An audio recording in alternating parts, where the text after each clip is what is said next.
యేసుక్రీస్తు ప్రభువా మాకు రక్షక. ఈ ఉదయకాలం వాక్యాన్ని ధ్యానిస్తూ ఉండగా మా మధ్యలో మీరు ఆవరించి ఉండి నోటికి నోరుగా ఉండి మీరే మా అందరితో మాట్లాడండి.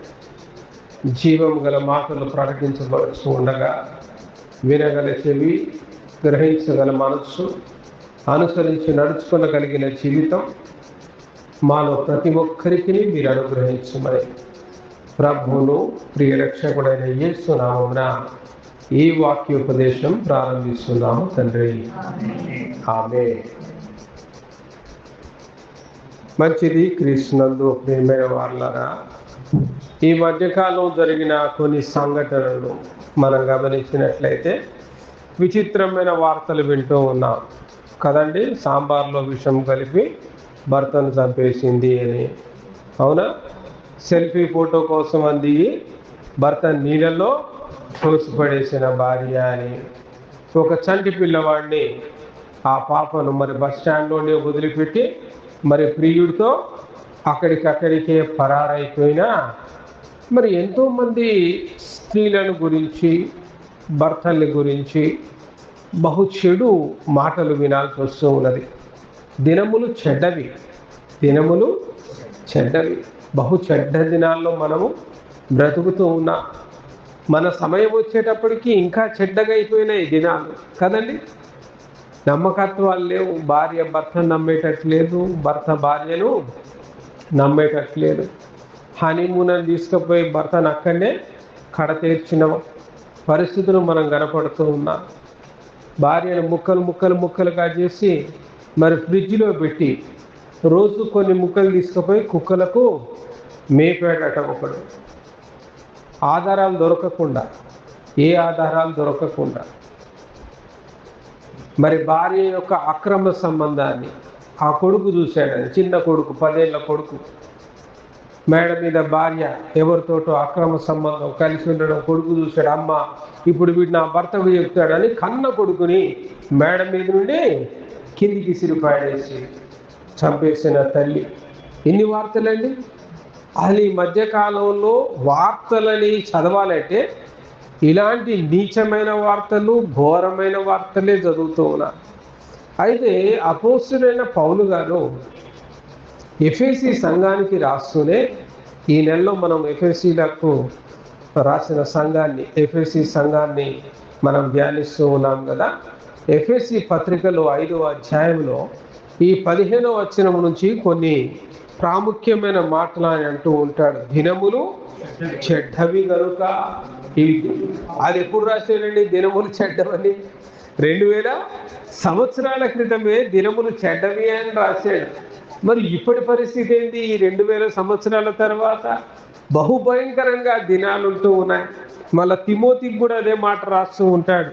తిమోతికి రాసిన 2వ పత్రిక 3వ అధ్యాయం 1వ వచనంలో కూడా చూడండి, అంచె దినములలో అపాయకరమైన కాలములు వచ్చును. ఆమేన్. ఎఫెసీ సంఘానికి రాస్తూ దినాలు చెడ్డైనా నాయన మీరు భక్తి కలిగి ఉండండి, భక్తి శ్రద్ధలతో బ్రతకండి అన్నాడు. ఆయన శిష్యుడైన తిమోతికి రాస్తూ తిమోతితో అంటున్నాడు, ఇప్పుడు చెడ్డ దినాలే కానీ అంచె దినములలో ఎలాంటి రోజులు వస్తాయట? అపాయకరమైన దినాలు. అపాయం అంటే ఇదే. ఇంట్లో సంతృప్తిగా భార్య చేతి వంట కాక ఏం వంట తింటాడండి ఎవడైనా? మరి అలాంటి సంతృప్తిగా భార్యను నమ్మి భార్య సాంబారు చేసింది కానీ తిన్నాడు, చివరికి వాడు స్వర్గస్థుడు అయ్యాడు. ఇంత భయంకరమైన పరిస్థితులు, అపాయకరమైన రోజులు కదా. కుమారుడు తల్లి చెంతకు గాక, తల్లి ఒడిలోకి గాక ఎవడి దగ్గరికి పోతాడు? నా తల్లి ఎక్కడ ఉంది అని వెతుక్కుంటూ మేడ మీదకి వచ్చాడు. తన తల్లి తన తండ్రితో కాకుండా మరి వేరే ఎవరితోటో ప్రియుడి ఒళ్ళో కూర్చొని ఉంటే ఆ 10 ఏళ్ల కుమారుడికి ఎంత భయంకరమైన పరిస్థితి! అయ్యో నా తల్లి ఇలాంటిదా, నా తండ్రితో కాకుండా వేరే ఎవరితోటో కులుకుతుంది. అపాయకరమైన. తల్లి దగ్గర కుమారులకు భద్రత లేకపోతే ఎవరి దగ్గర ఉంది భద్రత?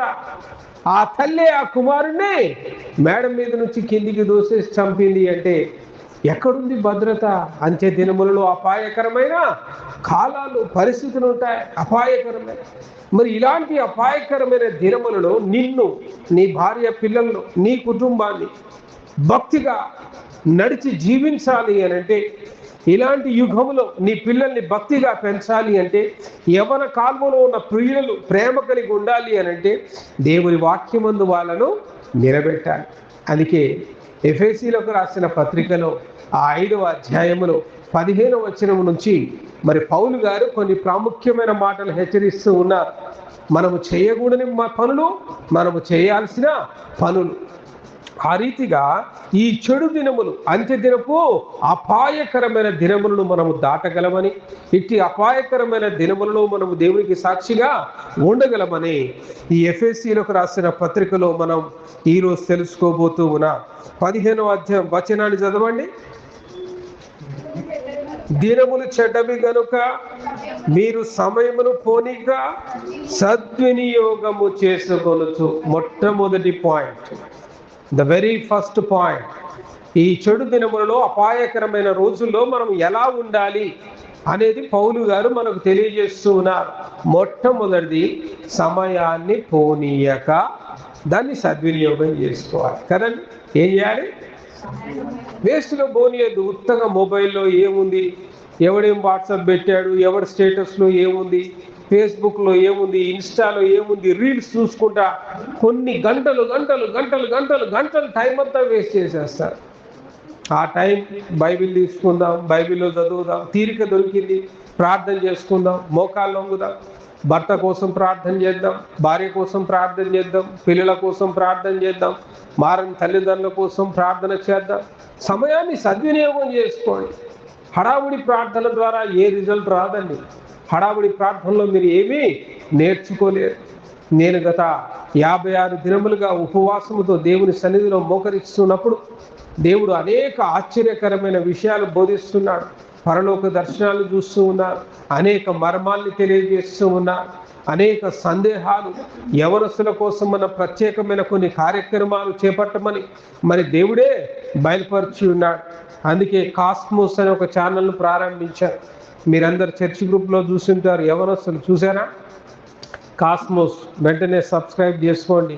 ఆ కాస్మోస్ అనే ఛానల్లో మెంబర్స్గా ఉండండి. మీరు సబ్స్క్రైబ్ చేసుకొని యాక్టివేషన్ బటన్ గంట సింబల్ కొడితే దాంట్లో పెట్టిన వీడియో వారంకి 1, 2 దేవుడిచ్చిన ప్రేరేపణ బట్టి యవనస్తులకు కావలసిన సైంటిఫిక్ బేస్డ్ బైబిలికల్ స్టడీస్, ఇదంతా కూడా. అంటే నేటి యువతలో ఉన్న అనుమానం ఏంటంటే, ఎప్పుడుదో బైబిల్ ప్రాచీన గ్రంథం కదా, నిజంగా దేవుడు ఉన్నాడా అనే ఒక రకమైన నాస్తికత్వం. ఆ మతం, క్రైస్తవ్యం కూడా ఒక మతం, మార్గం అనే విషయాన్ని మర్చిపోయారు. దీన్ని కూడా ఏం చేశారు? మతంగా మార్చారు. మతాన్ని ఆచరిస్తున్నారే కానీ యేసు క్రీస్తు అనే మార్గాన్ని ఆచరించలేకపోతూ ఉన్నారు. మన యువతను ఎలా కాపాడగలం? యేసు క్రీస్తు అనే మార్గంలో మనము నడిపినప్పుడే. వాళ్ళు నడవాలంటే ముందు మనం ఏం చేయాలి? తల్లిదండ్రులు మార్గదర్శకంగా ఆ మార్గంలో నడవాలి. కాబట్టి మరి ఎన్నో యవనస్తులకు సంబంధించిన సందేశాలు దాంట్లో ఇవ్వబడతాయి. అది కేవలం మన చర్చ నుంచే కాకుండా మరి ఎంతోమంది యవనస్తులు, క్రీస్తుని నమ్మిన వాళ్ళు, నమ్మని వాళ్ళు అనేకులు మరి దాంట్లో మెంబర్స్గా రావడం కోసమని, అందుకే దాన్ని చర్చ్ గ్రూప్తో సంబంధం లేకుండా సపరేట్ ఛానల్గా మరి దాన్ని స్థాపించడం జరిగింది. ఎందుకంటే అదర్ చర్చెస్ యవనస్తులు మరి మన చర్చ్ గ్రూప్లోకి రావడానికి ఇష్టపడరు. అది సమంజసం కూడా కాదు. వేరే చర్చి వాళ్ళను మన చర్చ్ గ్రూప్లోకి తీసుకోవడం అనేది అది మర్యాదపూర్వకమైన పద్ధతి కాదు అని, ఇది కేవలం యవనస్తుల కోసము ఒక మరి సైంటిఫికల్ బైబిల్ స్టడీస్ కోసం దాన్ని రూపొందించారు. కాబట్టి యవనస్తుల్ని సరి అయిన మార్గంలో మనం ఉంచాలి, సమయాన్ని సద్వినియోగం చేసుకోవాలి. నేటి యువత అయితే ఎంతసేపు మొబైల్లోనే పడిపోతూ ఉన్నారు. మొబైల్కే మరి జీవితాలు అంకితం అయిపోతూ ఉన్నాయి. సమయాన్ని మొబైల్లోనే టైం వేస్ట్ చేస్తూ ఉన్నారు. పనికి మాలిన రీల్స్, ఏముండదు టైం మొత్తం. అరే బైబిల్ చదువురా అంటే నిద్ర వస్తుంది, బైబిల్ తీయగానే కళ్ళు మూతలు పడతా ఉంటాయి. ప్రార్థన చేయరా అంటే ప్రార్థన రాదు. 5 నిమిషాల ప్రార్థన ఇక అయిపోయింది. అయిందండి. దేవుని కార్యాలు అవుతాయా? జీవితాలు మారుతాయా? కుటుంబ పరిస్థితులు మారుతాయా? ఆరోగ్యం, ఇవన్నీ పరిస్థితులు మారుతాయా? ఆర్థిక పరిస్థితులు మారుతాయా? ఆత్మీయ స్థితిగతుల్లో ఎదుగుతావా? ఎదగవు. లోక సంబంధమైన ముచ్చట్లకు, లోక సంబంధమైన పనికి మాలిన వాటన్నిటికీ కూడా సమయాన్ని దుర్వినియోగపరిచి సరిగ్గా దేవుని దగ్గరకు వచ్చేలోగా వాక్యం చదవమంటే సమయం లేదంట, ప్రార్థన చేయమంటే సమయం లేదంట, దేవుని సన్నిధికి రామంటే సమయం లేదంట. సమయాన్ని దుర్వినియోగం చేస్తున్నా. సమయాన్ని సద్వినియోగపరచండి. కొలసీ సంఘానికి కూడా అదే అంటాడు కదా, 4వ అధ్యాయం 5వ వచనంలో చూడండి. సమయము పోనీయక సద్వినియోగము చేసుకొనుచు సంగమునకు వెలపటి వారి ఎడల జ్ఞానము కలిగి నడుచుకొనుడి. ఉందా? ఏమంటున్నాడు? జ్ఞానము కలిగి నడుచుకొనుడి. కొలసీలకు రాసిన పత్రికలో 4వ అధ్యాయం 5వ వచనంలో సమయాన్ని పోనీయక దాన్ని సద్వినియోగం చేసుకోమంటున్నాడు. సంఘం వెలుపల ఉన్న వారితో, అంటే లోకస్తులతో ఉన్నప్పుడు ఎలా ఉండాలటండి? జ్ఞానంతో నడుచుకోవాలి, తెలివిగా నడుచుకోవాలి. నోటికొచ్చినవన్నీ మాట్లాడొద్దు, నోటికొచ్చినట్టుగా ప్రవర్తించవద్దు, హృదయానుసారముగా పరిగెత్తకూడదు. నేను భక్తుడను, యేసు ప్రభువును అనుసరించేవాడును, యేసయ్య మార్గములో నడిచేవాడును. నీ క్రియలు, నీ తలంపులు, నీ మాటలు, నీ పద్ధతులు నలుగురు తెలుసుకునేటట్టు, అరే వీడేంద్ర ఉత్తుగా మాట్లాడట్లే, ఎచ్చుల మాటలు మాట్లాడట్లే, అల్లరితో కూడిన ఆటపాటలు లేవు, ఇంత డిసిప్లిన్గా ఉన్నాడు. నిన్ను చూసి ఇతరులు నేర్చుకునేటట్లుగా, అందుకే జ్ఞానముతో నడుచుకోండి అంటూ ఉన్నాడు. కాబట్టి మొదటిది నేర్చుకున్నారు, సమయమును సద్వినియోగం చేయాలి అని నేర్చుకున్నాడు. మళ్ళా ఎఫెసీలో రాసిన పత్రికలో 5వ అధ్యాయం 16 వచనాలు చదవండి. మనం చదివిన వాక్య భాగాన్ని అలానే బట్టి పెట్టుకోండి. అజ్ఞానుల వలె కాక జ్ఞానుల వలె నడుచుకున్నట్లు జాగ్రత్తగా చూసుకొనడి. ద సెకండ్ ఇంపార్టెంట్ థింగ్, జ్ఞానుల వలె నడుచుకోండి. నీ మాటలు జ్ఞానంతో కూడిన మాటలు ఉండాలి, వెర్రి మాటలు కాదు, పనికి మాలిన మాటలు కాదు, జ్ఞానముతో కూడిన మాటలు కదండి. అజ్ఞానుల వలె కాక, అజ్ఞానులే ఉంది, నోటికి ఏది వస్తే అది మాట్లాడతారు, ఎంత పడితే అంత మాట్లాడుతూ ఇష్టానుసారంగా మాట్లాడతారు, గాయపరిచేటట్టుగా మాట్లాడతారు, బాధ పెట్టేటట్టుగా మాట్లాడతారు. మన మాటలు ఎదుటి వ్యక్తికి మేలు కలగాలి, మన మాటలతో ఎదుటి వ్యక్తికి ఊరట కలగాలి, మన మాటలు ఎదుటి వ్యక్తిని ఆదరించేటట్టుగా ఉండాలి, ప్రేమతో కూడినట్టుగా ఉండాలి. తల్లిదండ్రులు పిల్లలతో మాట్లాడేటప్పుడు బోధించినట్టుగా మాట్లాడాలి, వాళ్ళకు జ్ఞానమును బోధించేటట్టుగా. తిట్టడం కొట్టడం కాదు, అది ఎవడం చేయగలదు, కానీ జ్ఞానమును బోధించేటట్టుగా మనం ఇక్కడ మాట్లాడుకోవాలి ప్రియులారా. సామెతల గ్రంథం 13వ అధ్యాయం 20వ వచనంలో కూడా కొన్ని చక్కటి మాటలు అక్కడ రాయబడి ఉన్నాయి. చూడండి, సామెతల గ్రంథం 13వ అధ్యాయం 20వ వచనం. జ్ఞానుల సహవాసము చేయువాడు జ్ఞానము గలవాడును, మూర్ఖుల సహవాసము చేయువాడు. హల్లెలూయా, ఎంత గొప్ప మాట కదా. జ్ఞానుల సహవాసం చేసేవాడు జ్ఞానవంతుడు అవుతాడు, అదే కదా. మూర్ఖుల సహవాసం చేసేవాడు, మంచి గుర్రం వచ్చి గాడిదతో 6 నెలలు సహవాసం చేస్తే గుర్రం కూడా ఎట్లా తయారైందటండి? గాడిదలానే అయింది అని ఒక సామెత ఉన్నది. అంటే గుర్రం దానికి ఉన్న హార్స్ పవర్ని, దానికి ఉన్న శక్తిని, దానికి ఉన్న సామర్థ్యాన్ని, అది ఉన్న పరిగెత్తే విధానాన్ని అన్నీ మర్చిపోయి నేను కూడా గాడిదలాగా బరువులు మోయడానికే పనికొస్తా తప్ప నేను ఇక దేనికి పనికిరాను, చూడడానికి వీడు నేను ఒకే రకంగా ఉన్నాం కాబట్టి, నేను వీడే జాతి కాబట్టి తన యొక్క స్వగుర్తింపునది మర్చిపోద్ది, తన యొక్క సొంత సామర్థ్యాన్ని అది మర్చిపోద్ది. అది మర్చిపోయి చివరికి ఏమైంది? దీని మీద బరువులు వేస్తున్నారు కాబట్టి ఇది కూడా బరువులకే అంకితమైంది. ఇది కొండలెక్కగలదు, గుట్టలెక్కగలదు, లోయల్లోకి దిగగలదు, మనిషిని మోసి యుద్ధంలో యుద్ధ వీరులను ఎంతో గొప్ప గొప్ప విజయాలు సాధించి పెట్టగలదు. అది గుర్రము యొక్క సామర్థ్యం. అది గాడిదతో సహవాసం చేయడం ద్వారా గుర్రం ఏమైపోయిందండి? ఇప్పుడు గాడిదగా మారింది. గుర్రం గాడిదగా మారడం సులువే, కానీ గాడిద వచ్చి గుర్రాలతో సహవాసం చేసినా అది గుర్రము కాదు, కాలేదు. అయినరా? కాలేదు. ఎందుకంటే దానికి ఆ సామర్థ్యం లేదు. కాబట్టి నీ సామర్థ్యం కలిగిన వ్యక్తులతో నువ్వు సహవాసం చేయి. నీ గుంపు వేరే, పరిశుద్ధుల గుంపు, ప్రభు అయిన యేసుక్రీస్తుని ఆరాధించే గుంపు, వాక్యం వినే గుంపు, వాక్యం నేర్చుకునే గుంపు, వాక్యాన్ని అనుసరించే గుంపు, ప్రార్థించే గుంపు, సువార్త ప్రకటించే గుంపు, సాక్ష్యాలు చెప్పే గుంపు. ఈ గుంపులో నువ్వు ఉండాల్సింది ఈ గుంపు, లోక సంబంధమైన గుంపు కాదు. కాబట్టి జ్ఞానముతో మనం నడుచుకోవాలి. జ్ఞానుల సహవాసము చేయువాడు జ్ఞానము గలవాడు అంటున్నాడు. మూడో విషయం ఏంటో గమనించండి. ఇందు నిమిత్తము మీరు అవివేకులు కాక ప్రభువు యొక్క చిత్తమేమిటో గ్రహించుకొనుడి. Amen. This is the third important thing. ప్రభువు యొక్క చిత్తాన్ని గ్రహించాలి. దేవుని యొక్క ఉద్దేశం ఏంటి, చిత్తమే. ఒక స్థలం కొనుక్కుంటున్నావు, ఒక పొలం కొనుక్కుంటున్నావు, ఒక ఇల్లు కొనుక్కుంటున్నావు, పెళ్లి చేస్తున్నావు. జీవితంలో కొన్ని ప్రాముఖ్యమైన కార్యాలు ఉంటాయి. అవి ఒకసారి చేసిన తర్వాత పశ్చాత్తాపడితే లాభం లేదు, ఇక మోయాల్సిందే. పొలం కొనుక్కునే ముందే చూసుకోవాలి కదండి, అది గొడవల్లో ఉందా, సరిహద్దులు సరిగా ఉన్నాయా. స్థలం కొనే ముందే చూసుకోవాలి.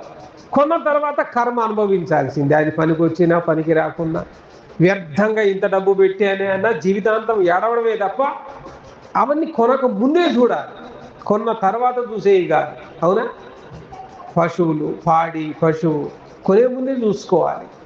పొలమైనా, స్థలమైనా, ఇల్లైనా, పెళ్ళి కూడా అట్లాంటిదే.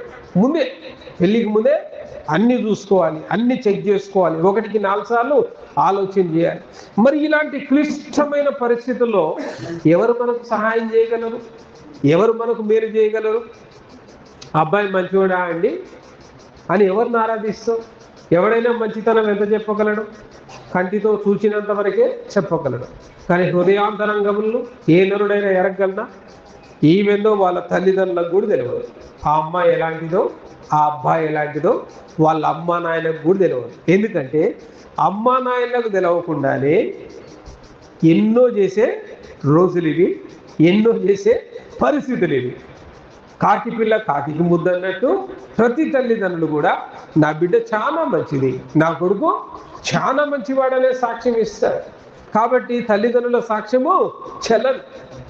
కాబట్టి ఎక్కడ ఎంక్వైరీ చేస్తాడు? బంధుమిత్రాదులను అడుగుతాడు. చిన్నగా పోయి బంధువులను అడుగుతాడు, ఏమయ్యా ఆ పిల్ల మంచిదేనా, ఆ పిల్లగాడు మంచిదేనా? బంధుమిత్రాదులు నీకు మంచివాడు అనుకో, నిన్ను ప్రేమించేవాడు అనుకో, ఓ కుటుంబం కట్టబడుతుంది కదా, మంచివాడే పో అని చెప్తాం. బంధుమిత్రాదులు అందరూ మనకు స్నేహితులకు ఉండాల్సిన ఏం లేదు. కొద్దిమంది ఈర్ష్యపరులు కూడా ఉంటారు, కొద్దిమంది అసూయపరులు ఉంటారు. ఇట్టి అసూయపరులకు వీడు బాగుపడతారు, అరే మీ నెట్టయినా జడగొట్టాలి, పిల్ల మంచిది కాదయ్యా చెప్పేస్తాడు. అయితే వీడు వెర్రివాడైతే ఆ చెప్పుడు మాటలు పట్టుకుంటాడు. వీడు జ్ఞాని అయితే అసలు మనుషుల్ని సంప్రదించాడు, బంధువుల్ని సంప్రదించాడు, ఊరి వారిని సంప్రదించాడు, అసలు ఎవరిని ఎడగడు. ఎందుకంటే ఎవ్వడు కూడా ఆ మనిషి యొక్క హృదయాంతరంగమును ఎరిగి ఉన్నాడు. ప్రతి ఒక్కడు కూడా కళ్ళతో వాళ్ళను చూసిన పరిస్థితులు ఎరిగి ఉంటారు. అది కూడా నిజం చెప్తారన్న నమ్మకం లేదు. అబద్ధం చెప్పవచ్చు, మోసం చేయొచ్చు, కానీ మనల్ని ఎప్పటికీ మోసము చేయని వాడు, మనుషుని యొక్క హృదయాంతరంగములు ఎరిగిన వాడు ఒకడు ఉన్నాడు. ఆయనే మనల్ని సృజించిన సృష్టికర్త అయిన దేవుడు. వాడు మోకాళ్ళు లొంగుతాడు, దేవుని సన్నిధిలో ప్రార్థన చేస్తాడు.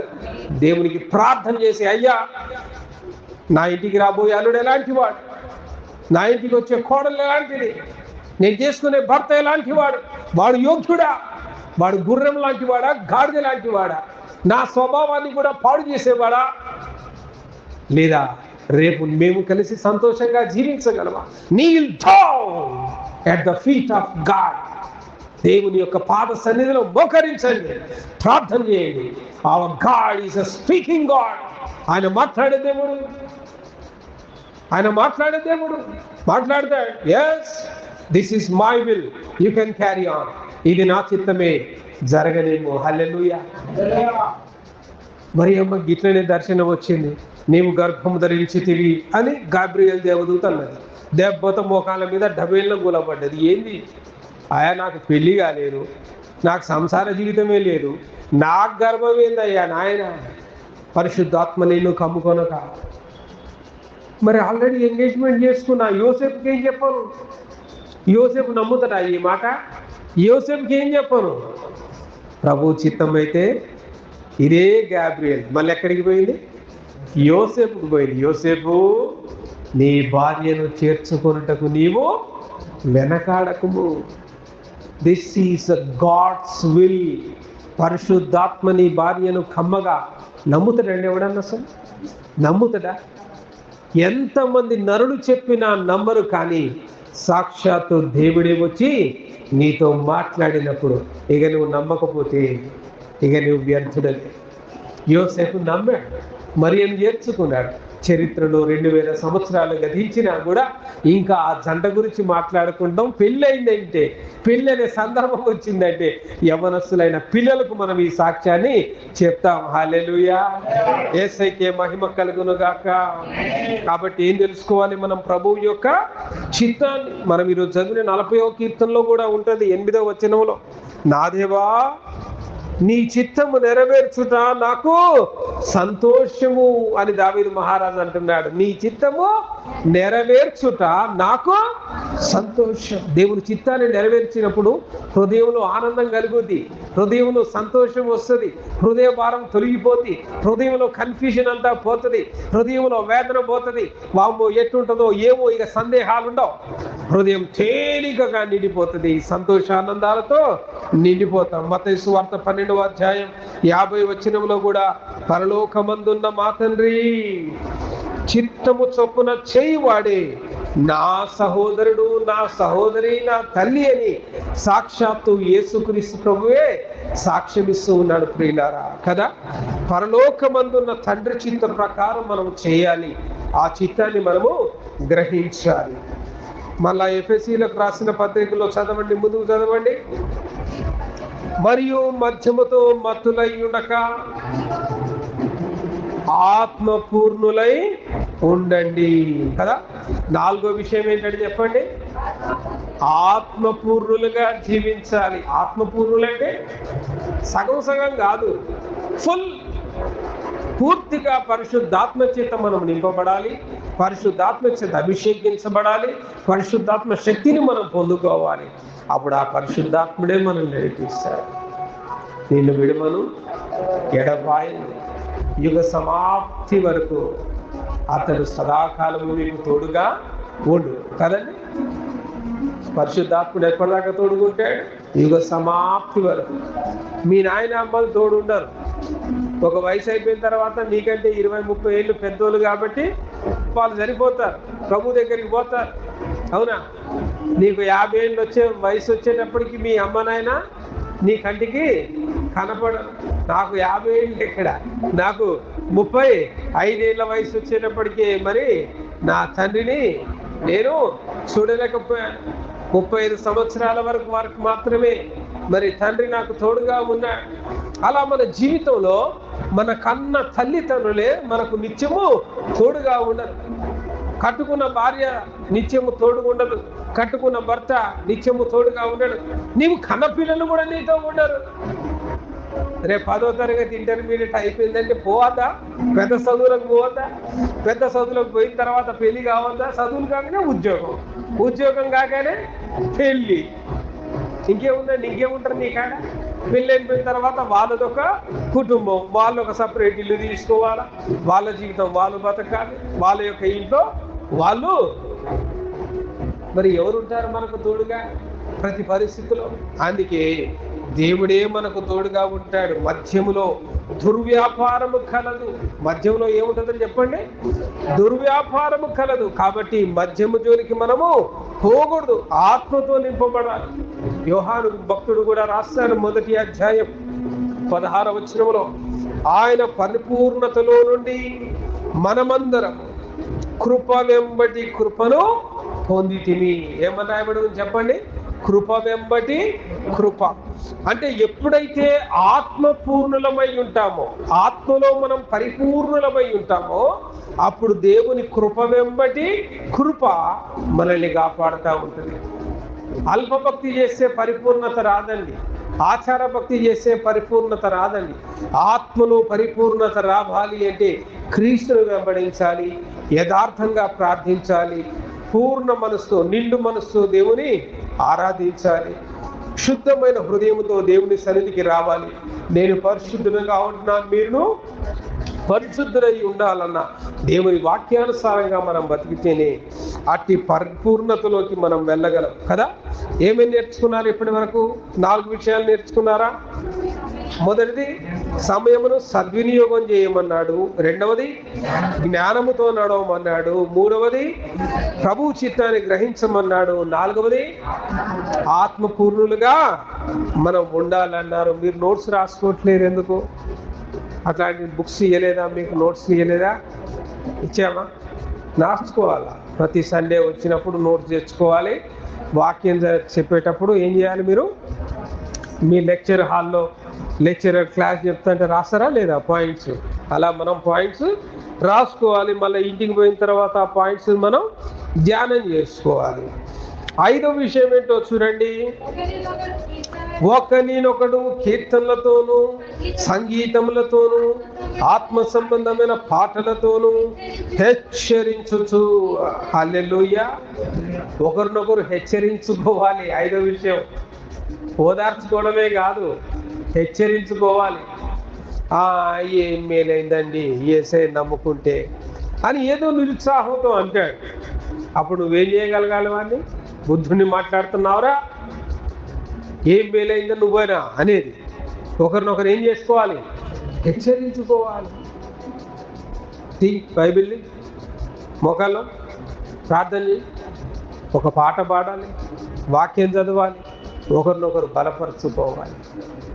జీవితంలో వచ్చే నిరుత్సాహాలు, జీవితంలో వచ్చే కష్ట నష్టాలు మనిషిని ఏం చేస్తాయి? నిరీక్షణలో నుంచి నిరాశలోకి మారుస్తాయి. అంటే దేవుని యందు ఉంచాల్సిన నిరీక్షణ బదులు వాడికి ఏమొస్తుంది? ఇప్పుడు నిరాశ వస్తుంది. ఈ నిరాశలో తొందరపడి మాట్లాడేస్తాడు.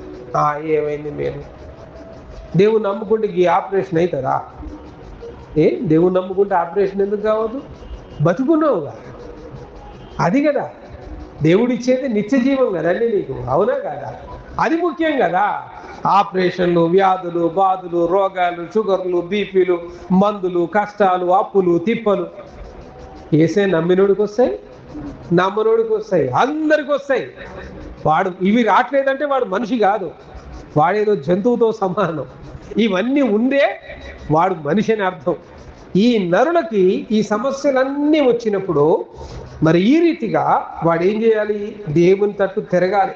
కాబట్టి ఒకరినొకరు హెచ్చరించుకోవాలి. మలాకి గ్రంథంలో కూడా అంటాడుగా 3వ అధ్యాయం 16వ వచనంలో, అప్పుడు యెహోవా యందు భయభక్తులు గలవారు ఒకరితో ఒకరు మాటలాడుకొనుచుండగా యెహోవా చెవియొగ్గి ఆలకించును. ఉందండి ఆ మాట 16వ వచనంలో, ఉందా లేదా? యెహోవా యందు భయభక్తులు కలవారు ఒకరితో ఒకరు మాటలాడుకొనుచుండగా ఆమేన్. యేసయ్యకే మహిమ కలుగును గాక. దేవుని బిడ్డలు ఒకరితో ఒకరు మాట్లాడుకుంటుంటే దేవుడు చెవియొగ్గి ఇట్లా చెవి పెట్టింటాడట. వీళ్ళు ఏం మాట్లాడుకుంటున్నారు? జాగ్రత్త. మరి ఏం చేశాడు దేవుడు అంటావా? ఏం మేలైందంటావా? వచ్చిన చిన్న కష్టానికి ఏం మేలైందంటావా? అరే నరకం నుంచి పరలోకానికి నిత్య జీవంలోకి వచ్చావు, అది మేలు కదా? భూమి మీద వచ్చిన మేళ్ళా? భూమి మీద మేలు ఎంతసేపు అండి? కొడితే 100 ఏళ్ళు కూడా ఉండవు.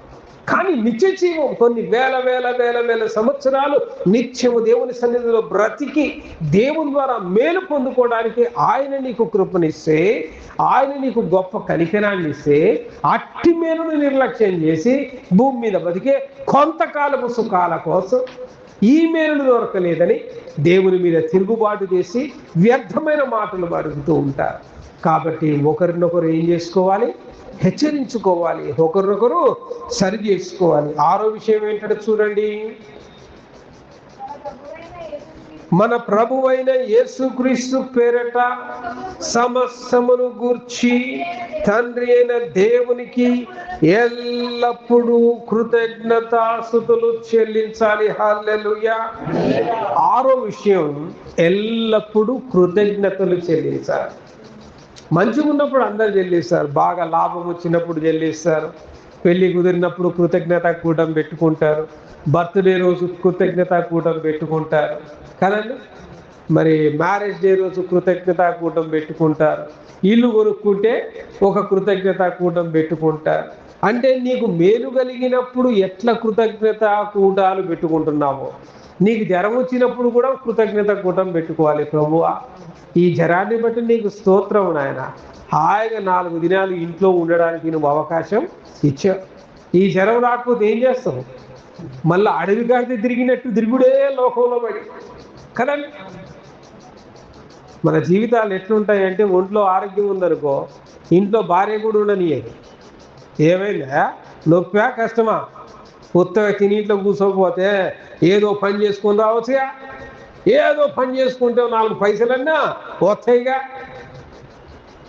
మరి నీ శ్రమను ఎవడు అర్థం చేసుకోవాలి? నీ భార్య అర్థం చేసుకున్నప్పుడు నీ శ్రమను ఇప్పుడు అర్థం చేసుకోవాల్సింది ఎవరు? నీ సృష్టికర్త అయిన దేవుడే, నీ కన్న తండ్రే నిన్ను అర్థం చేసుకొని నీకేం చేస్తాడంటే, మంచిగా ఒక డెంగ్యూ జ్వరం ఇచ్చి పడేస్తాడు. డెంగ్యూ కొడితే వారం రెస్ట్. అన్న నోరే ఇప్పుడు ఏం చేస్తుంది? పాయసం చేసి పెడుతుంది, మంచిగా ఇడ్లీలు వేడి ఇడ్లీలు చేసి పెడుతుంది. ఎవరైతే నోరు తెరిచి పోవచ్చుగా, పనికి పోవచ్చుగా, రెస్ట్ లేకుండా తిరగొచ్చుగా అన్న ఆ నోరే ఇప్పుడు పరిచర్య చేసే నోరుగా దేవుడు మార్చాడు. హల్లెలూయా, యేసయ్యకే మహిమ కలుగునుగాక. అందుకే నేను ప్రతిసారి చెప్తా, కష్టం వచ్చినప్పుడు కృతజ్ఞత కూడా పెట్టు, అది దమ్మున్న కార్యం. ఆ రోజు టెంటే, ఆ రోజు ఏటగోయి, ఆ రోజు కృతజ్ఞత కూడా నిజమైన భక్తుడు చేయాల్సిన పని అది. అయ్యా ఈ కష్టం నాకు వచ్చింది, అయ్యా ఈ బాధ నాకు వచ్చింది, అందుకే నేను ప్రార్థన పెట్టుకుంటా. భయపడి కాదు ప్రార్థన, భయపడి పెట్టుకునే ప్రార్థన కాదు. ఈ శ్రమను బట్టి వందనాలు తండ్రి, శోధించమని మీటుదా నన్ను సువర్ణం వలె నీవు మార్చబోతూ ఉన్నా. ఈ శోధనను బట్టి వందనాలు, ఈ కష్టాన్ని బట్టి వందనాలు, ఈ అప్పుల్ని బట్టి వందనాలు, ఈ వ్యాధిని బట్టి వందనాలు. నీవిచ్చిన ఈ కష్టంలో నన్ను పరీక్షించబోతూ ఉన్నావు. యోబు నోరు తెరిచి ఒక్క మాట అయినను పలకలేదు. యోబు భార్య పలికింది కానీ యోబు ఒక్క మాట అయినను పలకలేదు. చూడండి ప్రియులారా, అది కాబట్టి ప్రతి పరిస్థితిలో మనం చదివిన 40వ కీర్తనలో కూడా ఉంటుంది, 16వ వచనంలో ఆ మాట కదా, నిన్ను వెదకు వారందరూ నిన్ను గూర్చి ఉత్సహించి సంతోషించుదురుగాక, నీ రక్షణను ప్రేమించు వారు యెహోవా మహిమపరచబడును గాక అని నిత్యము చెప్పుకొందురుగాక. హల్లెలూయా.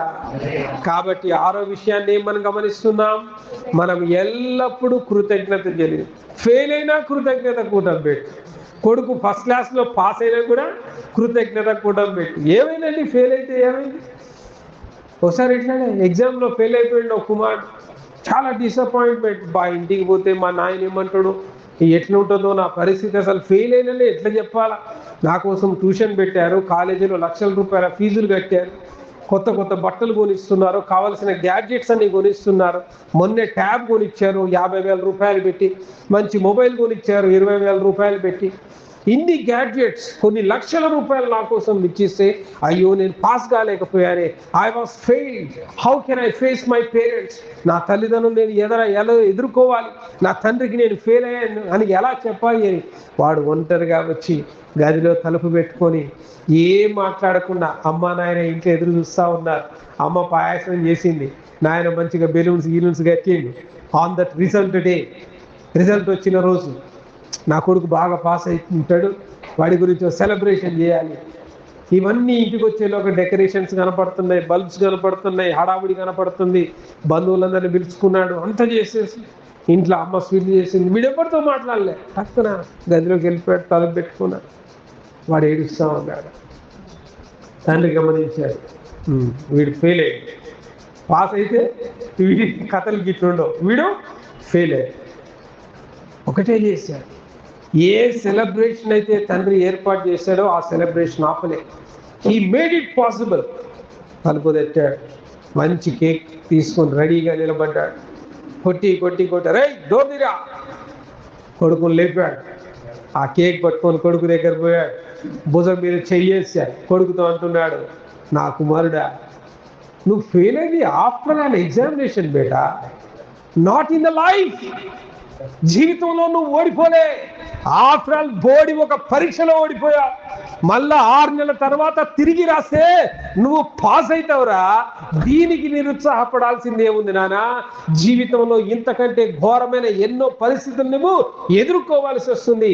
ఓటమి గెలుపులు అనేవి మన చేతుల్లో లేవు, కానీ కష్టపడి నువ్వు రాశా కాబట్టి ఒక దినాన విజయాన్ని సంపాదిస్తావు. Come on, let us celebrate your failure అని మంచిగా కేక్ కోసి కొడుకు కేక్ తినిపించి, ఎంతమంది ఉంటారు తండ్రులు అలాంటి వారు? తల్లిదండ్రులు ఎంతమంది ఉంటారు? అలా ఉండాలి అని దేవుడు వాక్యం చెప్తూ ఉన్నది. అలానే ఉండాలి. ఎల్లప్పుడూ ఎల్లప్పుడూ ఎల్లప్పుడూ కృతజ్ఞతాస్తుతులు చెల్లించాలి. ఆ కొడుకుకి ఎంత ధైర్యం! అబ్బా, నా ఫెయిల్యూర్ని కూడా సెలబ్రేట్ చేశాడు. వచ్చిన వాళ్ళందరూ బంధువులందరూ అంటే, ఏమిరా ఫస్ట్ క్లాసా సెకండ్ క్లాసా? ఫెయిల్. దర్జాగా చెప్తున్నాడు, ఫెయిల్. మామ మటన్ తిను, పట్టు వేసుకో. వచ్చిన అత్తకు చెప్తున్నాడు, అత్త మటన్ తిని మంచిగా వేసుకో, బిర్యానీ తిను. ఫెయిల్ అయినా ఏందనుకున్నావు? ఏందిరా ఫెయిల్ అయితే గిట్లా నవ్వుకుంటా వడ్డిస్తాను.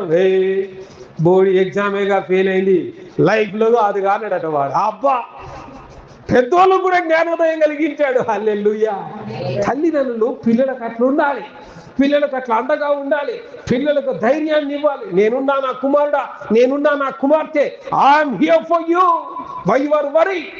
ఇలా నువ్వు చేర్చుకోగలిగితే భూమి మీద ఏ యవనస్తుడు చనిపోడు, ఏ యవనస్తుడు ఆత్మహత్యలు చేసుకోడు, ఏ యవనస్తుడు భూమి మీద అనవసరంగా అర్ధాయుష్యతో తన జీవితాన్ని ముగుస్తుంది. ఒక ధైర్యం ఉంటుంది. జీవితంలో ఓడిపోయిన ప్రతి అమ్మాయికి, ప్రతి అబ్బాయికి, నా తల్లిదండ్రులు నన్ను చేర్చుకుంటారు. తప్పిపోయిన కుమారుడి పరమ తండ్రే చేర్చుకున్నట్టుగా నా దోషాలను మన్నించి నా తల్లిదండ్రులు నన్ను చేర్చుకుంటారు. ఆ ధైర్యాన్ని నువ్వు కల్పించినాడు. నీ పిల్లలు చూడండి, నీవు ఊహించినంత అత్యధికమైన ఉన్నతమైన స్థానంలోకి వారు విజయాలు సాధించగలరు. హల్లెలూయా. చివరిగా ఒక మాట చెప్పి ముగిస్తాను. చెప్పండి, చదవండి.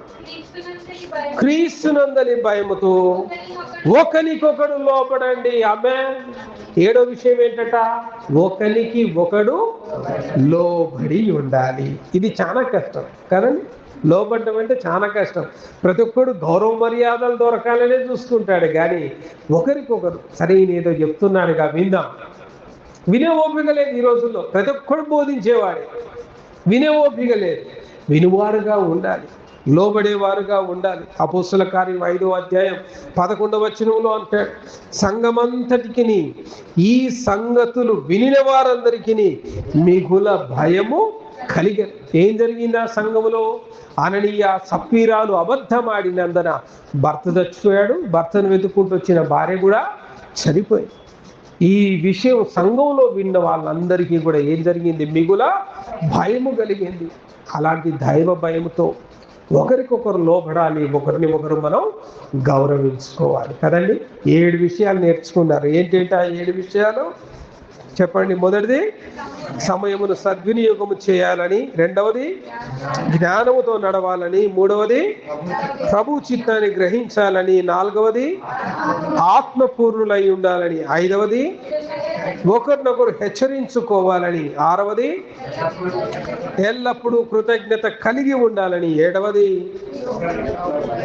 దేవుని అందలి భయముతో ఒకరిని ఒకరు లోబడి ఉండాలి, గౌరవించుకోవాలి. అట్టి కృప తండ్రి అయిన దేవుడు ప్రభు అయిన యేసయ్య మనందరికీ అనుగ్రహించి ఈ చెడ్డ దినములను, అపాయకరమైన దినములను ఎదుర్కొనుటకు సహాయము చేయును గాక. ఆమేన్. రండి ప్రార్థన చేసుకుందాం.